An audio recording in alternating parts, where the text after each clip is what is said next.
Today on The Big Questions, is more protection for women the answer to male violence? And has religion had its day?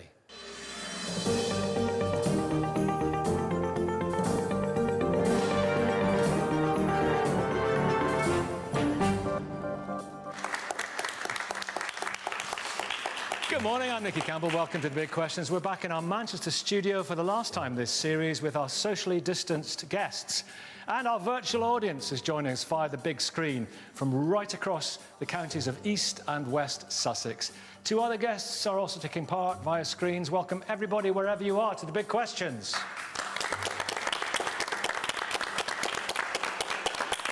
This week, Boris Johnson announced that the government would do everything we can to make the streets safe for women in the wake of Sarah Everard's death. Ideas include better street lighting, more CCTV, a rise in plainclothes police officers to protect women from sexual harassment and assault in nightclubs and bars.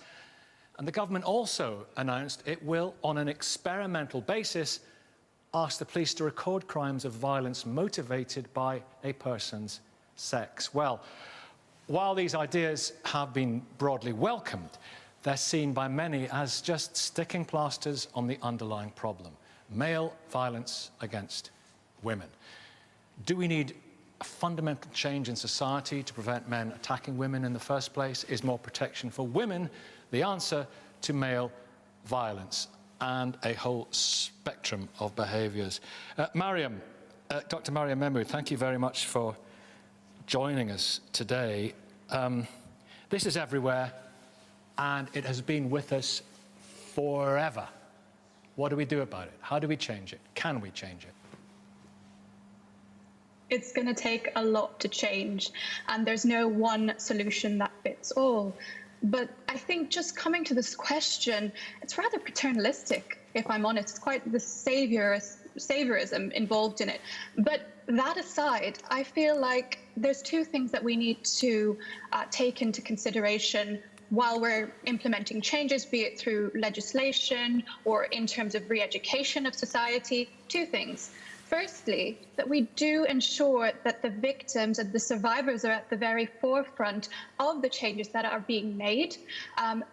If we look at in our country today, only just over 1% of charges of rape are prosecuted. Why is that? And I think there's an element of distrust within society. So last week on Women's Hour, we had the former Chief Constable of Nottinghamshire, a woman, saying that she herself would not feel comfortable reporting a sexual harassment or crime of that nature. So we have to understand this. Why is that? So instead of just spotting crimes of this kind, we need to stop them, nip them in the bud. Now, this is an issue that is truly global, and misogyny, hatred of women, it exists, it's ubiquitous, it's everywhere. How it manifests is different depending on the cultural and the societal formations. Now, that's something that we need to take into consideration. And secondly, we cannot let the cause of safety of women be co-opted in order to formulate anti-democratic and draconian legislation.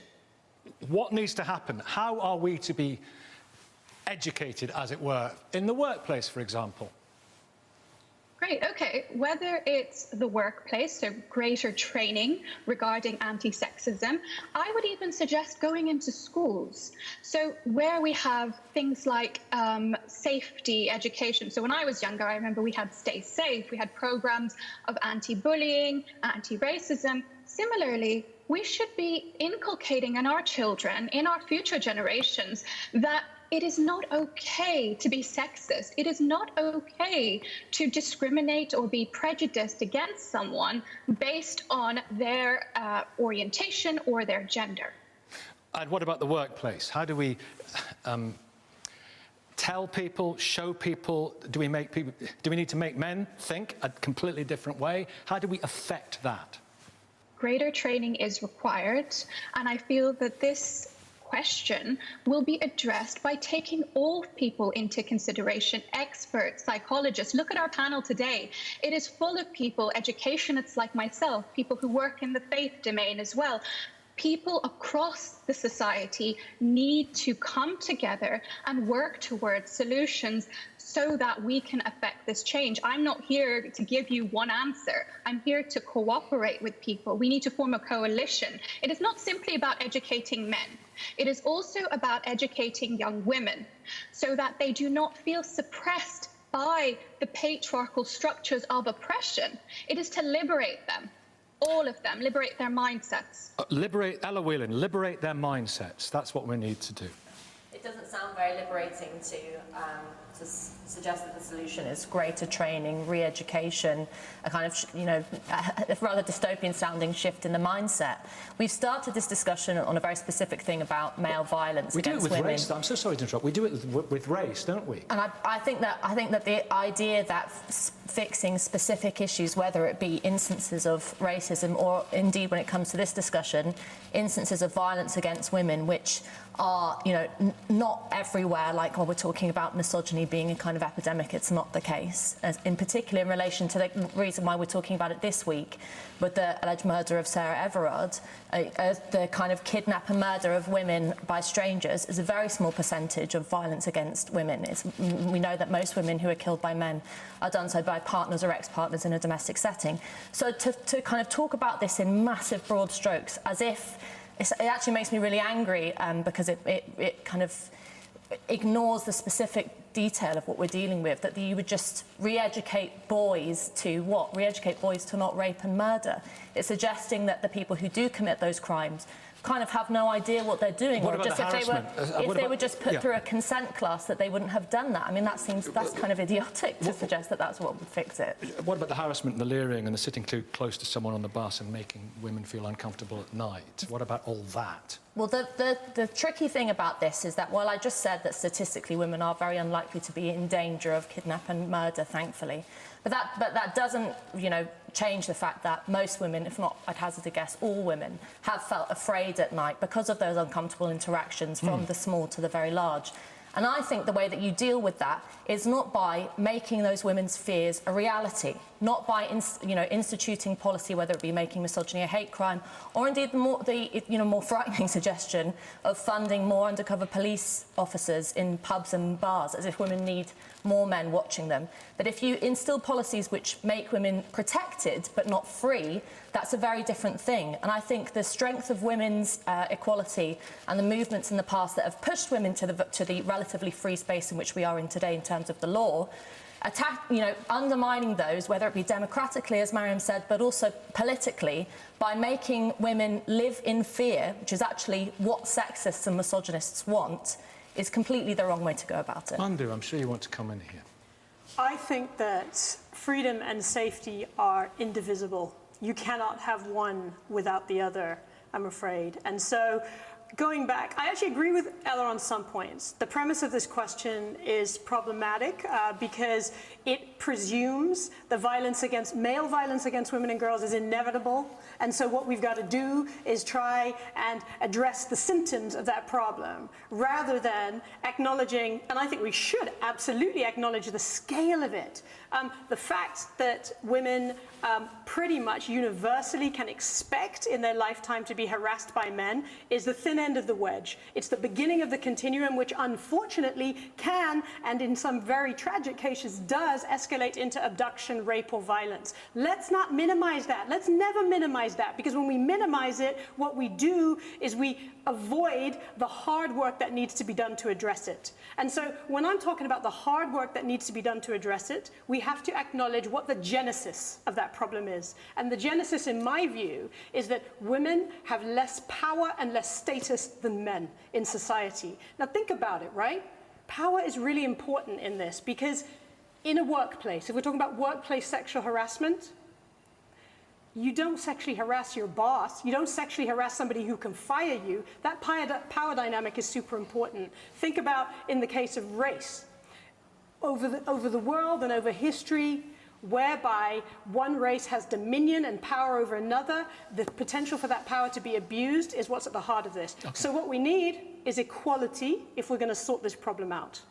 I think that safety and freedom are actually completely different in relation to this. I mean, I take the point that, you know, feeling unsafe is certainly not a good thing, and being unsafe is not a good thing. But in these policies that have been thrown around, whether it be undercover cops in bars, whether it be making misogyny a hate crime, whether it be, as Jess Phillips suggested and Andrew Marr last week, you know, having more wardens, more police officers watching over women as they walk down the street.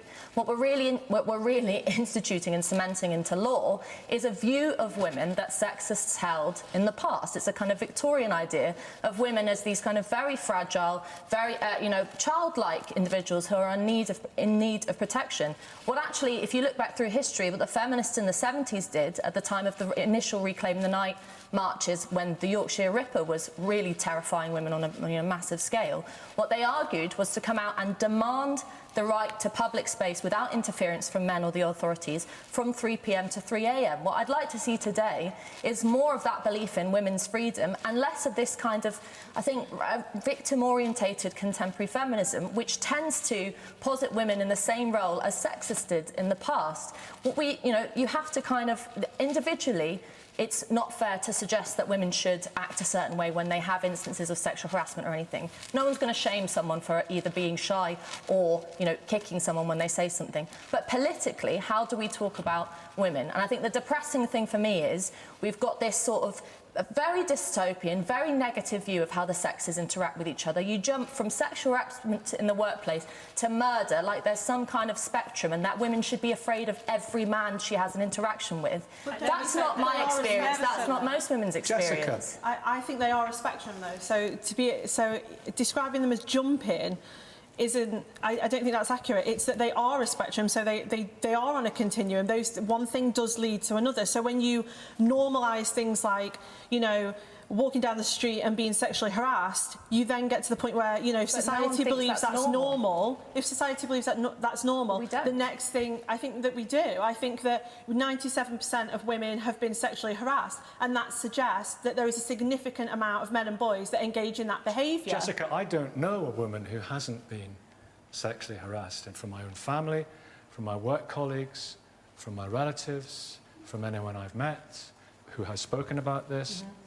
I'm not so sure about that 97% figure. No, I think that it probably, if you were to have a big enough sample, you would probably find that most, if not all, women and girls have been subjected to that. One of the reasons that studies tend to find, you know, for example, it says 40%, 50%, 90%, 80%, is actually because a lot of women and girls don't even recognise that it's sexual harassment because it is so embedded into their lives every single day. So when somebody sexually harasses them, they might think, oh, well, that's just part of my life. That happens to me all the time. OK, well, in a minute, but I know you want to come back very quickly, but in a minute we'll bring in Nazia, who has a fascinating hinterland on this. This is what I mean about making women's fears, which are sometimes rational, sometimes irrational, made reality, which actually limits our freedom. You know, the idea that I might have been sexually harassed and I might not even know it. I mean, surely I should define my own experiences. And part of the problem of that 97% figure is that I don't think anyone says that leering at a girl or grabbing a girl or doing whatever it is normal or right. But within that spectrum, you have people classifying things that are, you know, serious things like sexual harassment, a serious term, as things like off-colour comments. We've had this in relation to the Me Too movement. What is now classified as sexual harassment is a massively broad spectrum of behaviours. And part of the problem is if we're going to be specific, particularly about passing law to protect women from physical violence, then you can't talk about things on a spectrum. You can't be subjective. You have to be very specific with what you're dealing with. Jessica first.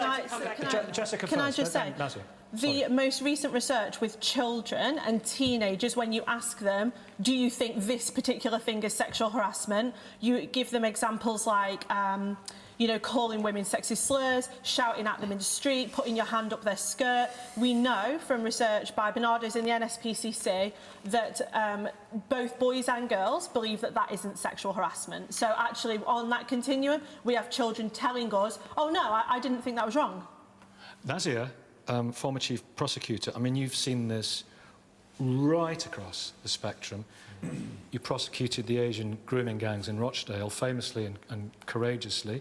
Are we talking about a spectrum here, harassment and leering and intimidating somebody, crossing the street, walking behind them, all the things that, you know, my my daughter's experience on a daily basis. Is it all part of the same problem, or is that, as Ella says, a dangerous conflation? No, it is part of the same problem. I've prosecuted, and my teams have prosecuted rapists and sex offenders from more than 80 countries and victims from more than 64. And the example that Ellie just gave, that some victims don't know they're victims. Many of the victims in the Rochdale grooming gang cases didn't think they were victims, and they were being raped by groups of men. So, so there's an issue around educating people about what's happening to them. You know, I think Ellie also said that it's not as big a problem. Absolutely, the chances of you being kidnapped and murdered is not as big as you know, perhaps people might think it is. But the most dangerous place for a woman is her own home. And the person in the home takes his ability or his beliefs about women from society and wider society. And so the reality is that women are scared and ought to be scared. But men need to realise their responsibility here. You know, the figures speak for themselves. You've got 2 women every week who are killed. You've got 1 in 4 women who are domestically abused, 1 in 5 who are sexually assaulted. 10 women kill themselves every week because of domestic abuse. The 97% figure you heard earlier on, it is a pandemic that will outlive this pandemic. And unless we really grapple with the issues, and the issues are around the culture we've created. It was mentioned earlier on that... But it's a global culture. How can it not be here forever? What do we have to do? How do you affect the kind of cultural revolution in its truest sense? How do you make that happen? It started, those of us who are religious, in the Garden of Eden, where women were inferior, were temptresses, etc., etc. So I get the fact it's been going for centuries. Well, a lot of religions are inherently misogynistic, because those books were written by men under an impregnable patriarchy, weren't they? And that lives on. But men are in denial. I'm a man myself, and you know, my daughter is just like your daughter. There's nobody she knows that hasn't been sexually harassed, and nobody she knows that hasn't been sexually assaulted. It is a massive problem. We cannot simply have, I think you used the word, put a plaster on it somehow. It needs government action of the kind that we haven't seen this week. What, the laws? I mean, you know, what about misogyny? What, you know, making misogyny a hate crime? 1 second, Mandu, if I may. Just one more to Nazia. I mean, what crime of harassment or assault against a woman or intimidating a woman cannot be interpreted as misogyny? So why not just raise the tariffs?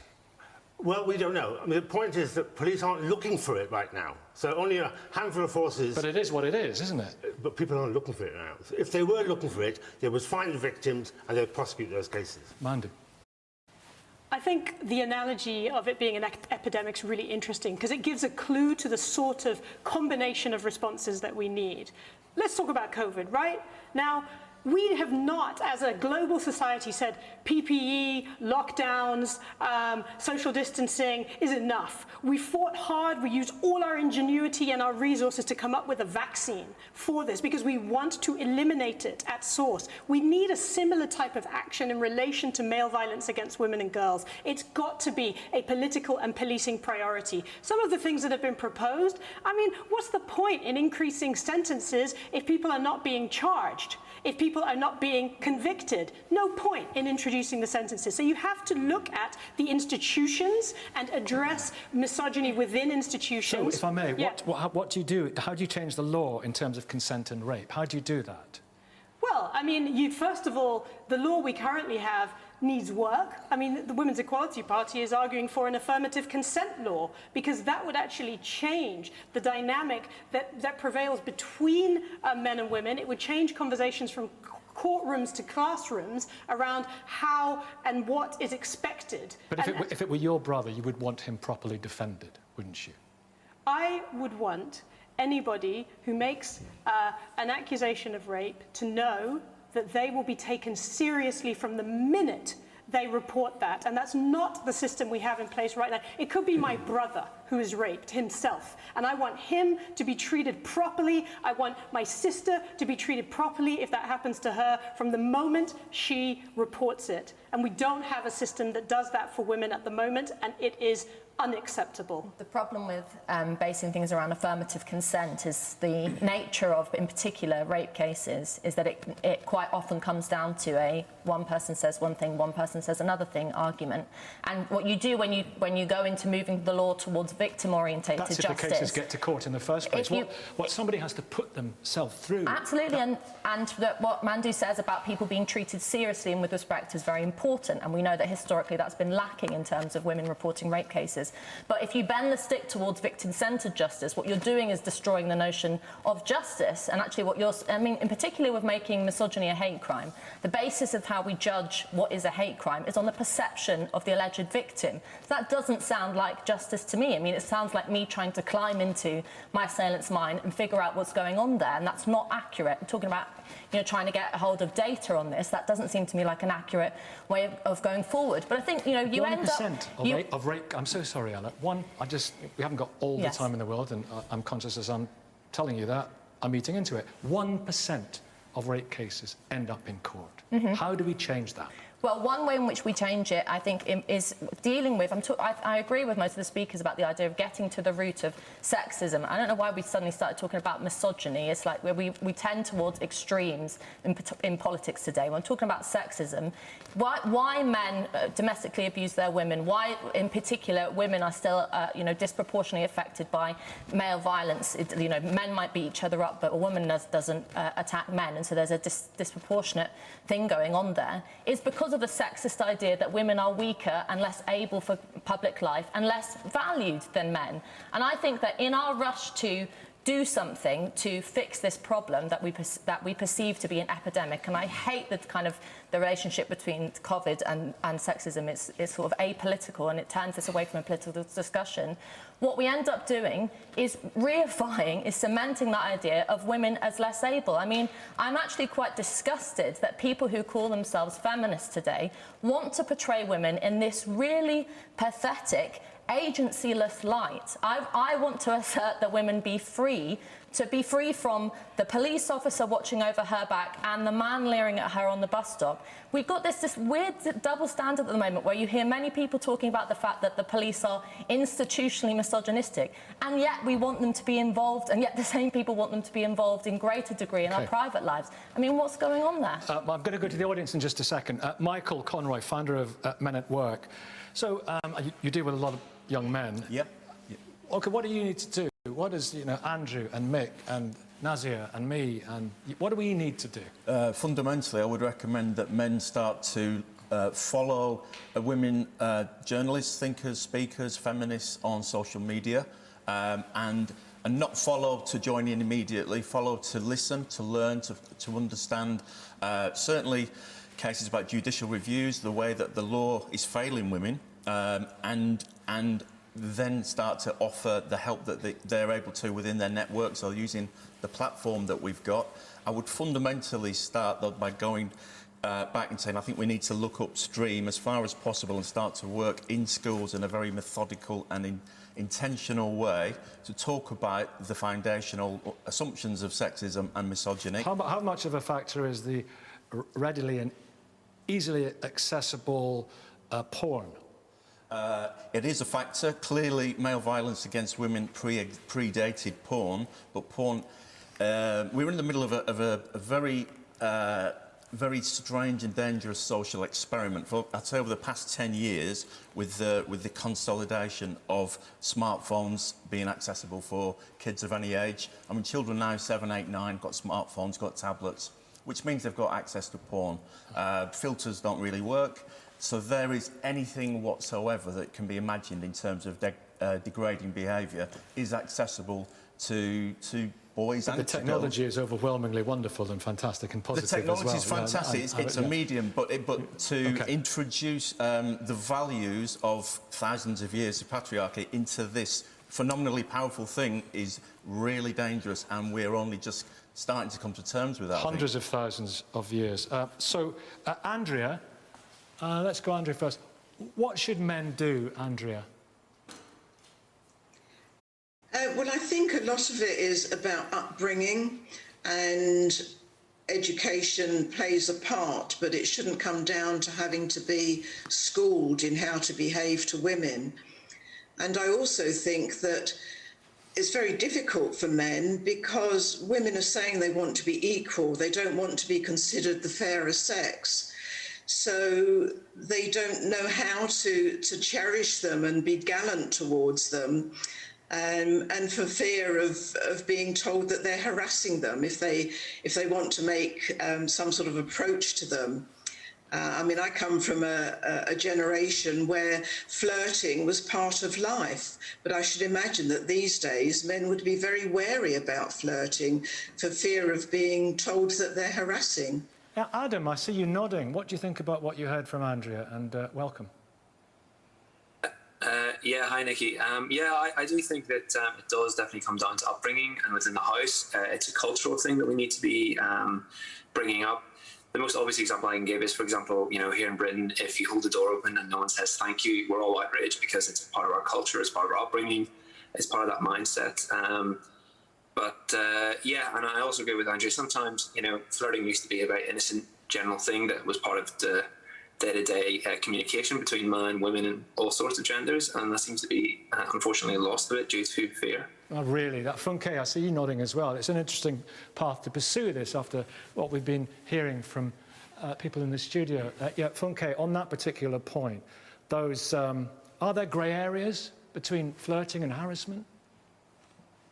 I think there's also a wider cultural context to bear in mind as well. So what could be considered to be harmless flirting in one culture, and I say that as someone who was born in Nigeria, which is a very patriarchal society compared to the UK, the context of the culture is very, very important. I'm very, very careful when the way I've raised my son, I've got an 18-year-old son, in his respect for women, in being almost quite guarded in how he approaches women, not being overly confident in approaching women, because these are the sorts of things that raise real issues for women. But the context is really important. And I think cultural context needs to be brought into play here as well, Nikki. OK, thank you very much indeed. Rihanna, can you please, if you want to, tell us about your experience? Yeah, so, I mean, from a lot of things that I've heard today, I think in terms of education, I think women need to be educated as well as men into what is rape and sexual assault, what do we count as that? Because it took me about a year before I fully realised what had happened to me. I was raped by someone who I knew in my own home. So it's very difficult to sort of, when it's someone you know, it's difficult to understand, like, oh, well, is that rape or is it not? It is very difficult to come to terms with, and I think women need to be aware of, does it count? Does that count as rape? And that's why I think a lot of women don't report. So my dad he worked as a detective in the Met Police for 15 years, prosecuting sexual assaulters and child abusers and everything. So in a way, it was kind of helpful having him there because he knew the system. And from speaking to him, saying the problem with the system isn't the police, it's the courts, because only about, as we've said, 1% of cases actually get prosecuted.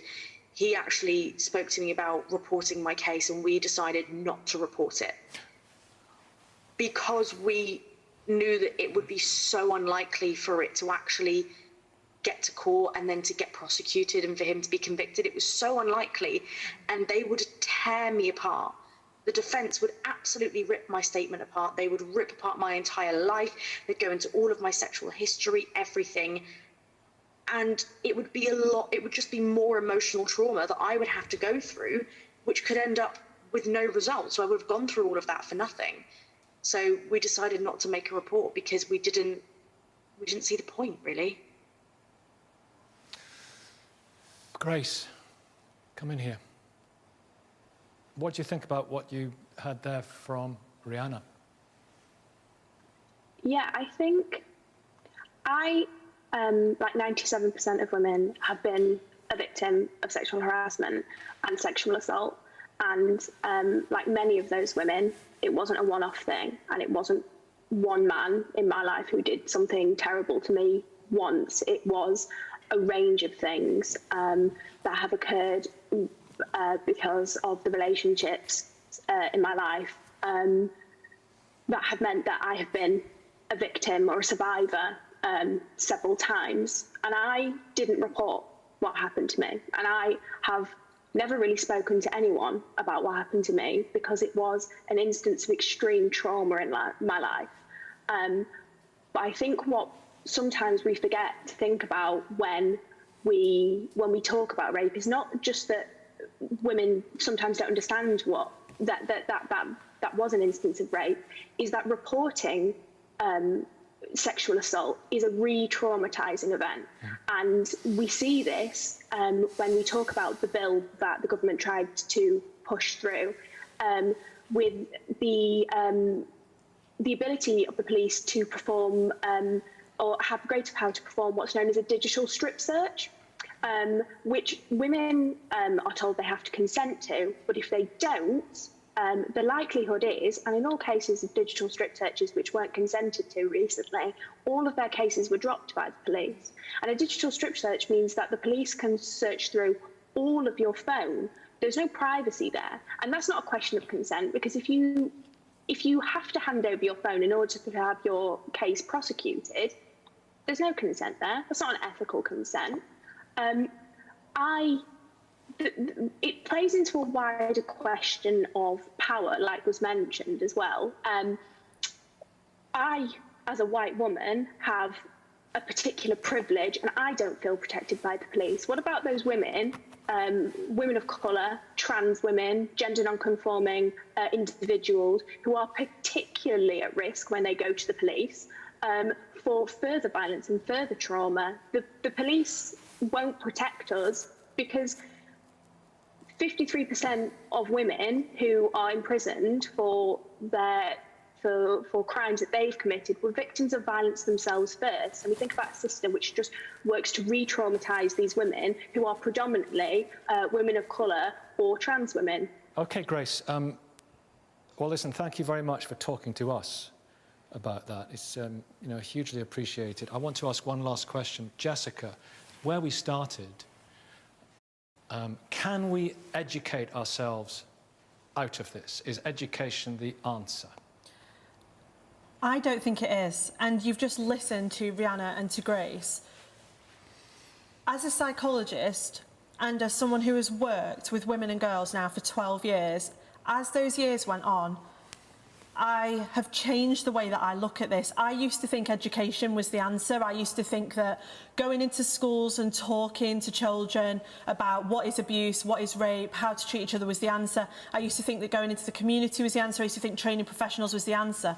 But I evaluate all of those programmes, and the research that's been done around that suggests that you cannot educate people out of misogyny, out of sexism, just by telling them that that isn't okay, because that suggests that they hold those views because they just didn't understand that, women are valid humans with experiences and you shouldn't abuse and oppress them. So education, I don't think, is the answer on that basis. Also, as both Rihanna and Grace spoke about, we have got to the point now where women and girls actually preempt the way that they will be harmed. They will preempt the way that they will be treated when they report, so they don't report. And even when I am asked to retrain police forces, it's been argued already today that there isn't a misogynistic culture in police, and yet I'm one of those people that has to go in and undo that work and speak to police officers who tell me that women lie. Thank you.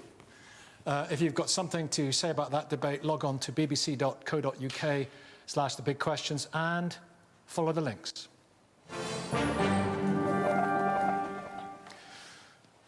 Today is Census Day, the deadline for everyone in England, Wales and Northern Ireland to fill in and submit their census forms. Scotland gets its turn next year. Every 10 years, households are asked to fill in a questionnaire about everyone living at their property. And this year, you can do it online for the first time. Well, There are questions about age, ethnicity, qualifications, occupation and relationship status. And all this information helps the country plan for the services and infrastructure that we're going to need. And for the third time, there's a voluntary question about your religion.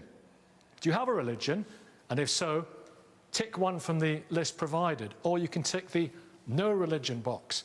Well, the first time this question was asked in 2001, 72% of us ticked the Christian box. 2011, 59%. The numbers saying they had no religion rose from 15% to 25%, and this trend is expected to continue. The more frequent British Social Attitude Survey of religion found 52% now say they have no religion, and only 38% identify as Christians. Has religion had its day? Pastor Mick, has organised religion had its day? Well, so for me, yes. I think the structures and the church have made themselves irrelevant. They blend in to society, a broken society. There isn't a voice, there isn't a gospel message that people understand. And for me, it's all smells and bells and flummery, is it? All that stuff? Well, to some degree, but I think somebody would want to know where's action in faith when my children are going hungry? Where's action in faith in a pandemic when I can't bury me dead and Christian ministers are charging me 200 quid to do it? Where's that? Well, you're helping on the street. What you're doing on the street is incredible. Yeah, so we work on that basis, but what I'm saying is that there's a gospel that separates people from sin, from the defectiveness of who and what they are, and that message isn't being understood and preached very well in organised structural church. It's an internal faith, it's not the external, and the change can only come from that. How did Jesus find you, or did you find Jesus? He found me. How did that happen? Blimey. I was... in a sentence. Yeah, I was a debt collector, a drug debt collector, and I was about to do a very bad thing, and I had an experience, and my life changed, yeah. Wow. In a sentence. That's a good sentence. What about values, then? Why is this happening? Andrew Copson, why is this happening? Why is there this slow, albeit steady, decline? Are we all humanists now? Well, it's definitely the case that, as we've heard, all the traditional measures of religion are declining. So, you know, religious attendance at places of worship has gone through the floor, christenings have gone through the floor. For the first time ever now in the last few years, even most funerals, which was the sort of last resort of organised religion, even now most funerals are non-religious. And I think that it's what people say in surveys and other instruments is that religion no longer performs any function for them in making sense of the universe. Instead, they look to, as we all have in the last years, to science as a way of understanding things. Religion doesn't offer much in the way of values development. Instead, they look around to the culture, to their families and friends, to their own experiences, instincts, and you know, whether it's soap operas or literature or whatever. And it doesn't offer much to them in ways of community and belonging. They found different ways of belonging, different ways of making community. So I think that if you want to pose the question in that negative way, has religion had its day, it's definitely of diminishing importance, almost down to zero for most people.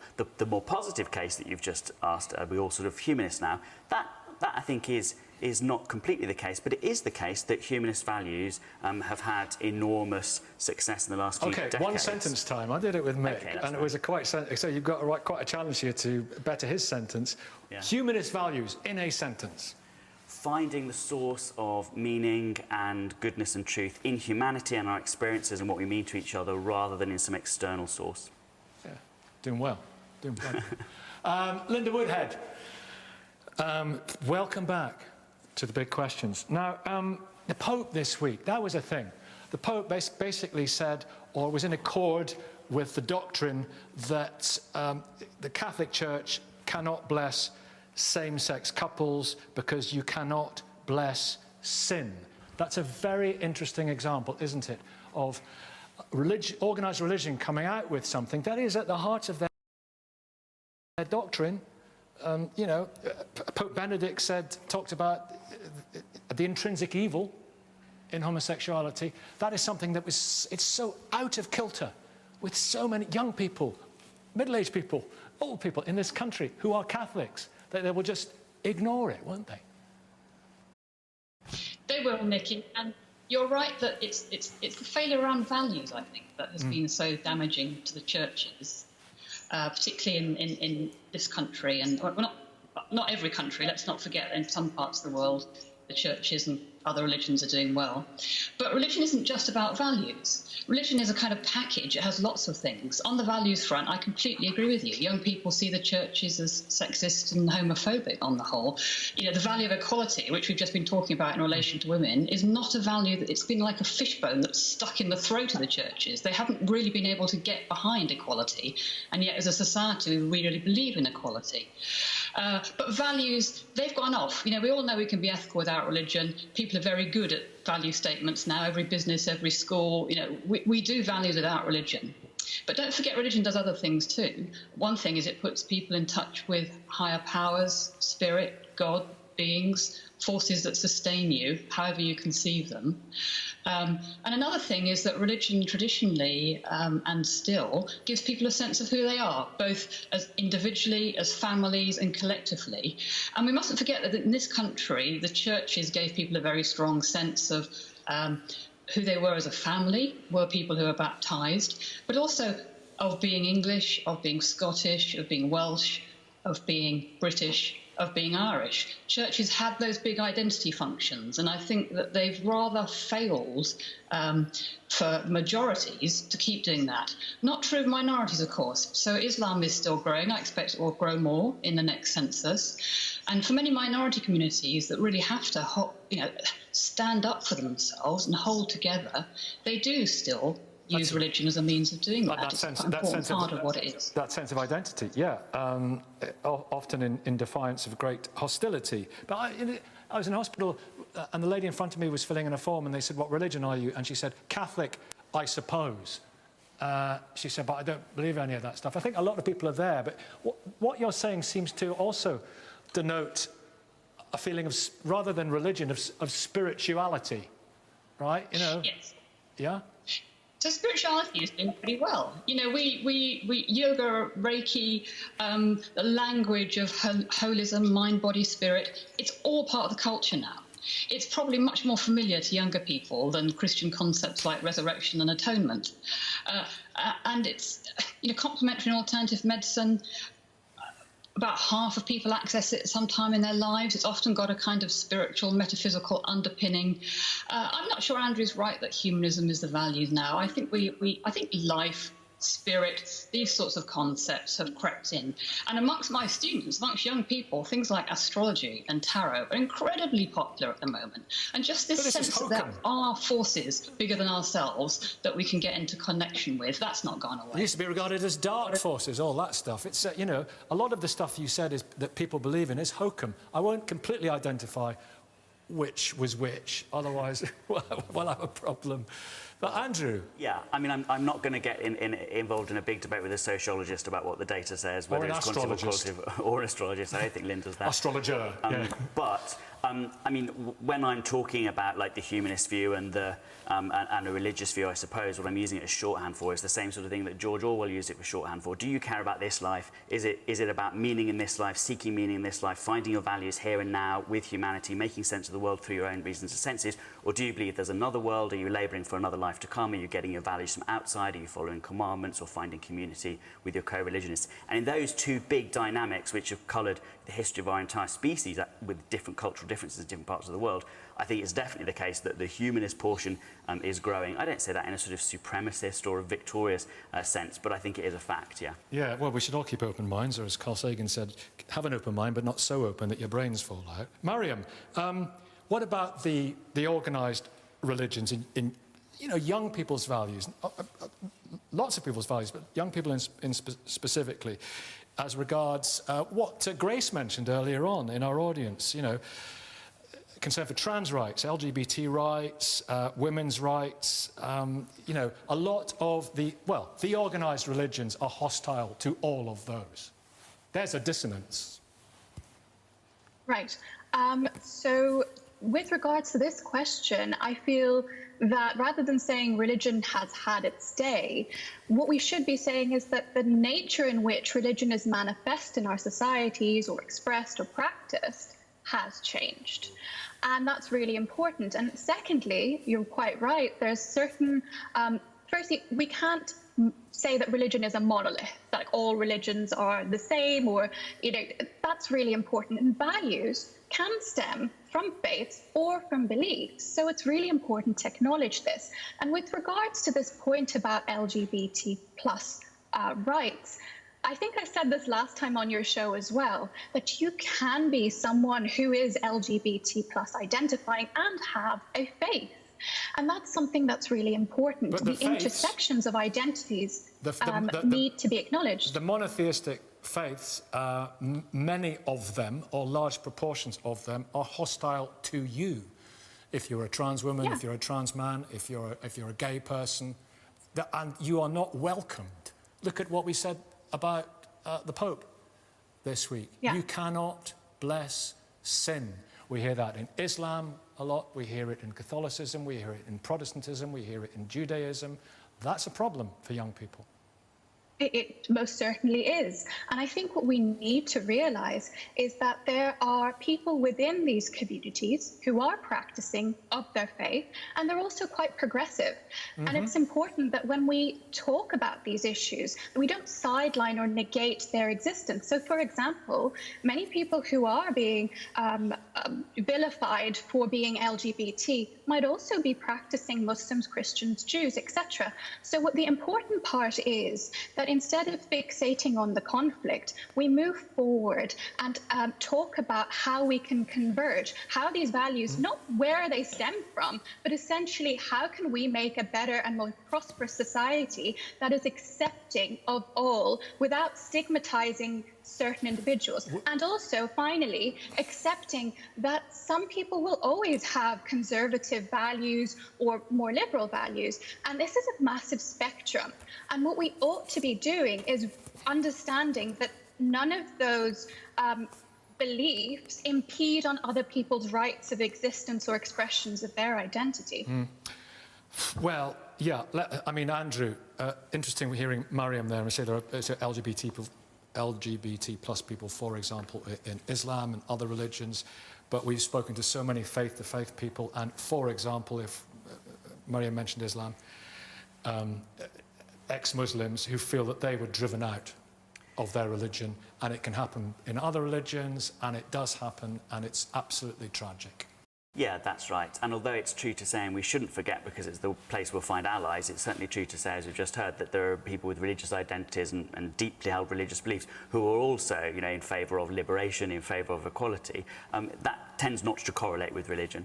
And religions as structures are responsible, have been responsible for a huge amount of, as Linda was saying, discrimination and anti-equality. And I think that on the whole, they tend still to be mostly sources of that rather than sources of liberation and equality. I mean, and I think that actually, you know, the humanistic values that I talked about have influenced religions, and that has led some religious people to be more equality-minded. But I don't personally think that's coming from inside the religion. I think it's coming from the environment. And there were humanistic values before there were religions. Exactly. I think they're co-options of humanistic values. Right. Oh, listen, look at that. Look at all those hands up. I think I did see a dog collar somewhere. Yeah, David. Hello. You might have something to say about this. Welcome.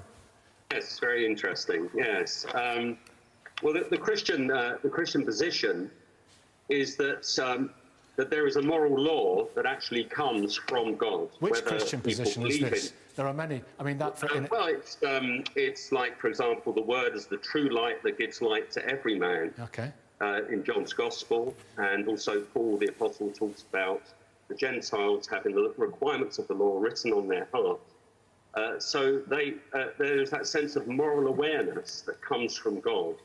And the concern I have, listening to secular assumptions, is that what happens is that the secular argument tends to take, especially through the 20th century, we have to be very wary of this, is to take one aspect of the moral law and make it all important at the expense of other aspects. So I'll give you an example, communism, which is good in the sense of the impulse of the moral law to want to give poor people more material wealth and so forth, and to help them, but also for people to benefit from their own labours.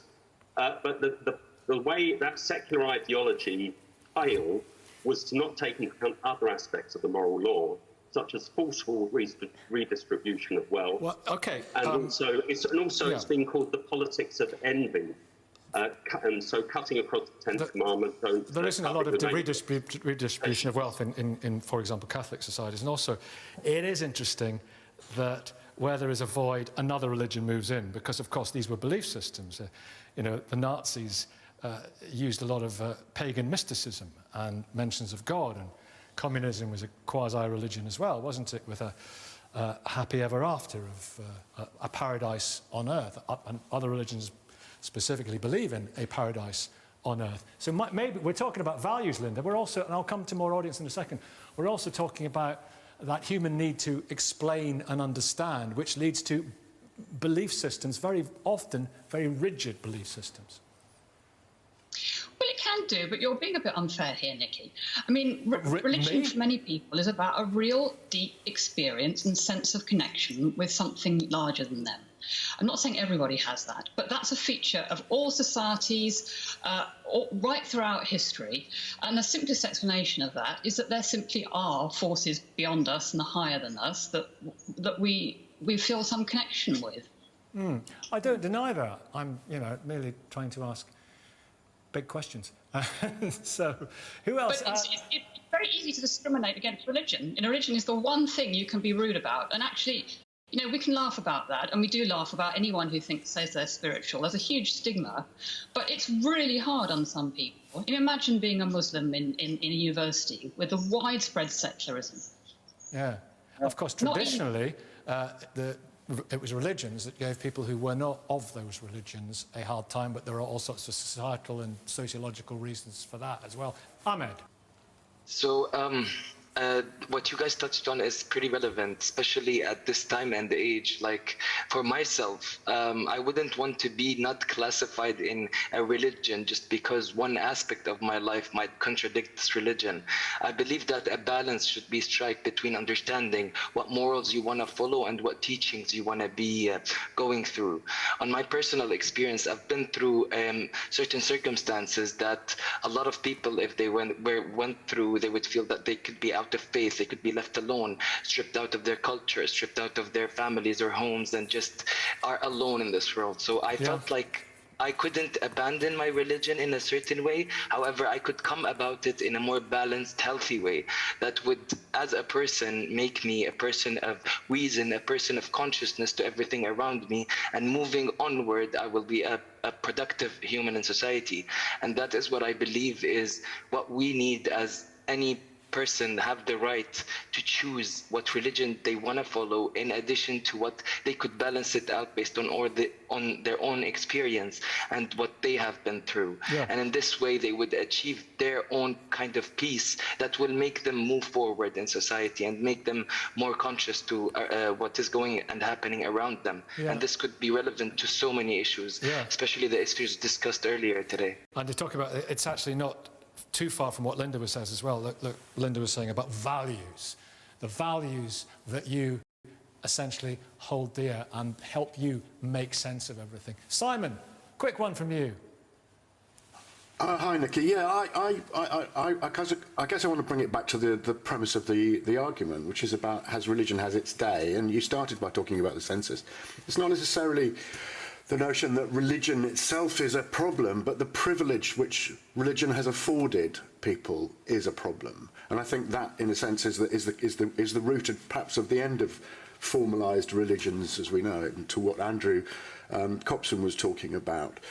So the privilege of having sitting bishops in the House of Lords, the privilege of faith-based education being available to the few, but not to the many. The privilege of the church commissioners who are sitting on £8 billion worth of investment. These are the privileges which have been afforded organised religion, and I think these are the things that are going to in some way undermine it as we move towards an increasingly secular world. Yeah, Pastor Mick, that's an interesting point, though, isn't it? I'd agree. I would agree to some degree, because if we're holding funds whilst people are going hungry, it's not really good news for the poor. And the gospel of Jesus Christ is good news for the poor. So I think it's for the church to live out the teachings of Jesus, not to take the teachings of Jesus to hold and to keep. I think it's the gospel's teaching powerlessness, not power. Ella? Well, I have a sort of particular perspective of this, having been brought up Catholic and am now somewhat of a failed Irish Catholic. What were you?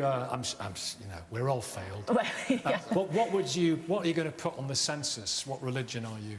Well, I'm not religious any longer because I got involved in politics. What are you going to put? I'm non-religious. I think I've already done it, so I think I've put non-religious. But I'm not a humanist, but I'd have a different debate with those who are, I think, characterising communism as a different kind of belief system. I think politically I wanted to move away from religion because I thought that the power in shaping one's life came from political engagement and agency.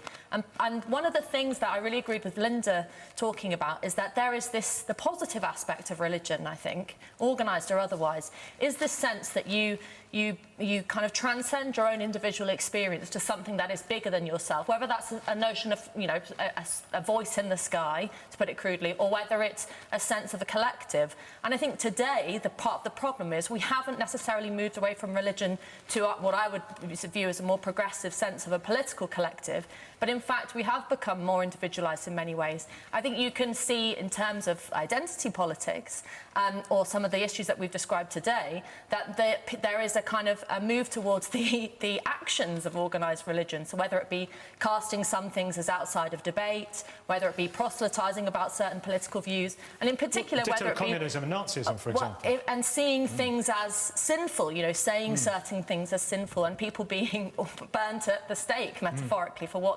their political views. What I'd like to capture is how we can the positive things from religion about seeing yourself as part of a bigger thing than just your own individual experience, but turning that into a political perspective which is focused around agency. I think that's, the reason why I mentioned that I'm a failed Catholic is because I wouldn't castigate all aspects of that experience that I had, because part of it, of being brought up with a certain sense of values and a certain sense of things being bigger than oneself, the meaning in life, is very positive. That's an interesting word, finally, Linda, isn't it? Somebody's there saying, Ella's saying, I'm a failed Catholic. I failed. I didn't live up to this. By choice.